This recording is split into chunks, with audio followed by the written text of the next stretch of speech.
सभी हमारे दर्शकों को पत्रकार मदन लाहौरिया का नमस्कार।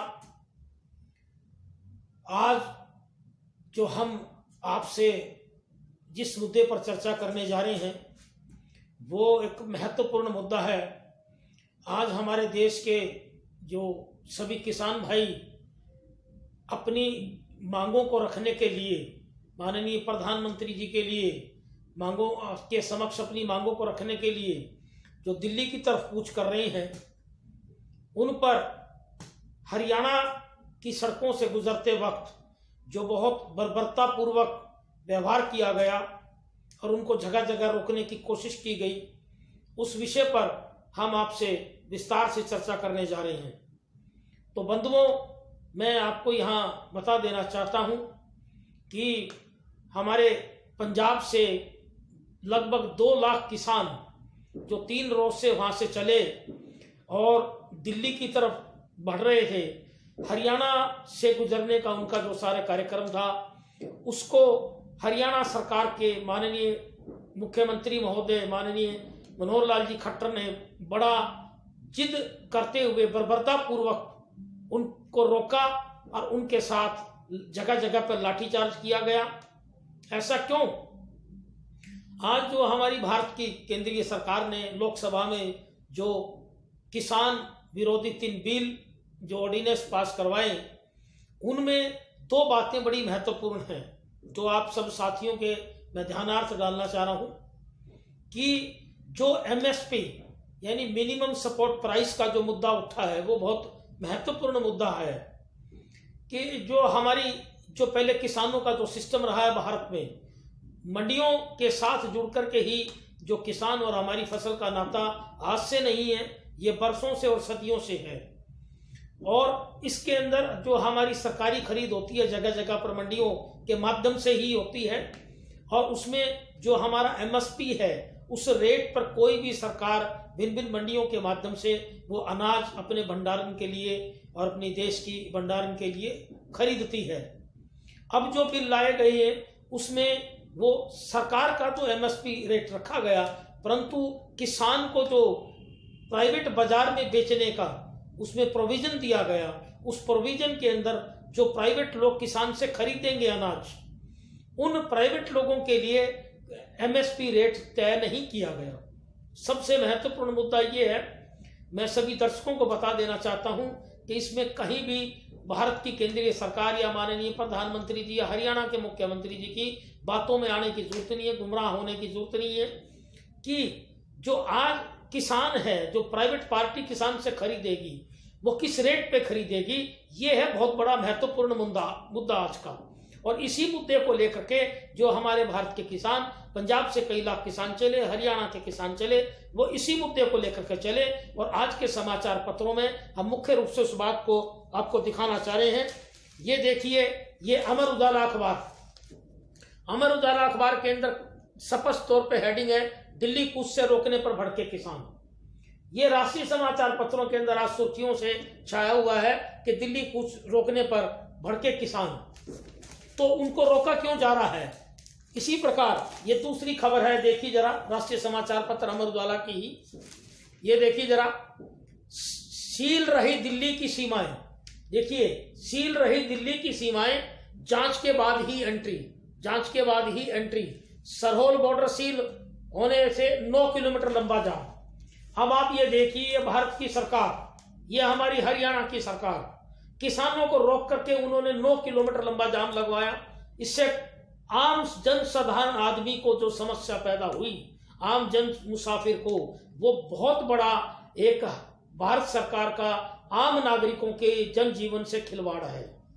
ये इस प्रकार आज के राष्ट्रीय समाचार पत्रों में जो खबरें छपी उनके अंश हम आपको दिखा रहे हैं।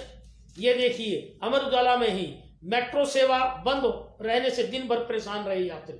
ये देखिए, मेट्रो सेवा बंद रहने से दिन भर परेशान रहे यात्री। ये स्पष्ट तौर से इस अमर उजाला अखबार के अंदर स्पष्ट तौर से हेडिंग है कि मेट्रो सेवा बंद रहने से दिन भर परेशान रहे यात्री। दूसरा, एक समाचार पत्र की ये हेडलाइन है आपके दैनिक जागरण की, हाईवे पर जाम ने बढ़ाई मुश्किलें। हाईवे पे जाम ने बढ़ाई मुश्किलें। जरा देखिए, जरा है राष्ट्रीय समाचार पत्रों के अंदर ही ये सारी भारत सरकार और हरियाणा सरकार के कारनामों की जो पोल छपी है। दूसरा, एक अमर उजाला में ये आर्टिकल छपा, किसानों से ये कैसा व्यवहार, ये कैसा व्यवहार किया जा रहा है किसानों से, जरा देखिए। दूसरी, एक अखबार में और छपा, किसानों के दिल्ली कूच से थम गई रफ्तार, किसानों के दिल्ली कूच से थम गई रफ्तार। दैनिक जागरण में और हेडिंग छपा, मेट्रो सेवा बंद करने से दैनिक यात्री परेशान हुए। तो बंधुओं, इन समाचार पत्रों के छपने के बाद भी आज हरियाणा सरकार और केंद्र की सरकार पे इस बात का कोई असर नहीं। इन दिनों में शादियों का समय भी चल रहा है, बहुत सी बारातें, बहुत से दूल्हा दुल्हन इस जाम के अंदर रुके रहे, तो इनको कहीं भी कोई फिक्र नहीं है किस बात की, इसी बात की। दूसरा, जो कल से खबरें आ रही हैं कि जो पंजाब से किसान चले उन पर किस प्रकार लाठीचार्ज, किस प्रकार हरियाणा सरकार ने अपनी सड़कें खुदवाई, तो यहां एक बहुत महत्वपूर्ण प्रश्न उभरता है कि जो गैर कानूनी तरीके से हरियाणा सरकार ने जो राज्य की सड़कें तोड़ी, उनको खोदा, 15-15 फुट गहरा खोदा, तो क्या ऐसा हिंदुस्तान पाकिस्तान का युद्ध होने जा रहा था? हमारे किसान भाई जो एक अन्न देवता है, मैं पूछना चाहता हूं हरियाणा के मुख्यमंत्री महोदय से और माननीय प्रधानमंत्री महोदय से कि ऐसा किसान ने क्या जुल्म किया था। वो अपनी शांतिपूर्ण दिल्ली रैली करने जा रहे और अपनी आवाज एक प्रधानमंत्री को पहुंचाने के लिए जो किसान प्रयास कर रहा था, तो ऐसा क्या हुआ था? कोई युद्ध की स्थिति बन गई थी कि जो आप हमारे हिसार डबाड़ी से होते हुए जो हिसार और अग्रोवा के पास परसों हमें कल सुनने को मिला कि अग्रोवा के पास बड़ा जबरदस्त लाठीचार्ज हुआ, आंसू गैस छोड़ी गई।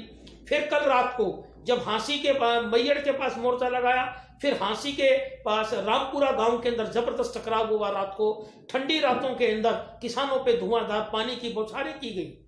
अब आ जाइए इधर आपके अंबाला बॉर्डर से, कल दिन की जो खबरें आ रही थी वो बड़ी चौंकाने वाली थी कि कई कई किलोमीटर तक ऐसे बैरिकेड्स, ऐसी सड़कें जैसे कोई डिफेंस और मिलिट्री जब करती है किसी युद्ध के मैदान में, तो उस प्रकार के इंतजामात किसानों को रोकने के लिए हरियाणा के मुख्यमंत्री मनोहर लाल खट्टर ने किए हुए थे।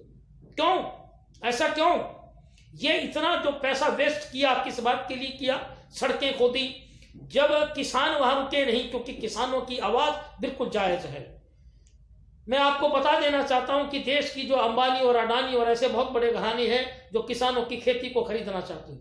मैं भी बचपन से खेती से जुड़ा रहा हूं और मैंने खेती की है, बागवानी की है, गाय पाली है, गाय का दूध का मुझे पूरा तजर्बा है, खेती का मुझे पूरा तजर्बा है। खाली कोई पत्रकारिता की बात नहीं, मैं व्यापारिक और किसान घराने से रहा हूं और हमने 26 बीघा बाग था, उसकी पूरी खेती की है। पूरा आपका माली और हर चीज सब्जी से और बागवानी से जुड़ा रहा हूं। मुझे जब जमीन की मिट्टी का दर्द पता है, एक किसान किस प्रकार अपनी खेती को पालता है, जब बारिश होती है उससे बचाता है। तो क्या हमारे मुख्यमंत्री महोदय मनोहर लाल जी खट्टर ने इतनी भी नहीं सोची कि जो किसान लोगों को खाने के लिए अन्न देता है, उस पर किस बर्बरता तरीके से आपके अंबाला, करनाल, पानीपत के बॉर्डरों पे लाठियां बरसाई गई, जेड़ों में ठूसा गया, उनको मारा पीटा गया, ऐसे ऐसे बैरिकेड्स, बड़े बड़े पत्थर लगाए गए, सड़कें खोदी गई। तो ये गैर कानूनी तरीके से सरकारी संपत्ति का नुकसान किया। जो सड़कें हैं वो आम नागरिक के पैसे से बनती हैं। तो मैं आज इस हमारे चैनल के माध्यम से, हमारी जनता की आवाज चैनल के माध्यम से यह गुजारिश करना चाहता हूं कि हरियाणा के मुख्यमंत्री पर असली राष्ट्रद्रोह के और राष्ट्र की संपत्ति को नष्ट करने के केस लगे माननीय प्रधानमंत्री पर, कि सड़कें जो खोदी गई उनको भरेगा कौन? आज तक टूटी हुई सड़क की आप पैच नहीं लग रहा, कोई विकास की बात ही नहीं। और दूसरा, आपने मिट्टी के ढेर लगा दिए, बड़े बड़े पत्थर लगा दिए, तो ऐसा क्यों? क्या आप इतना घबरा गए थे? तो प्रधानमंत्री जी, आप किसान विरोधी इस प्रकार से कदम ना उठाएं। किसान एक भारत का अन्न देवता है और वो भारत की एक रीढ़ की हड्डी है।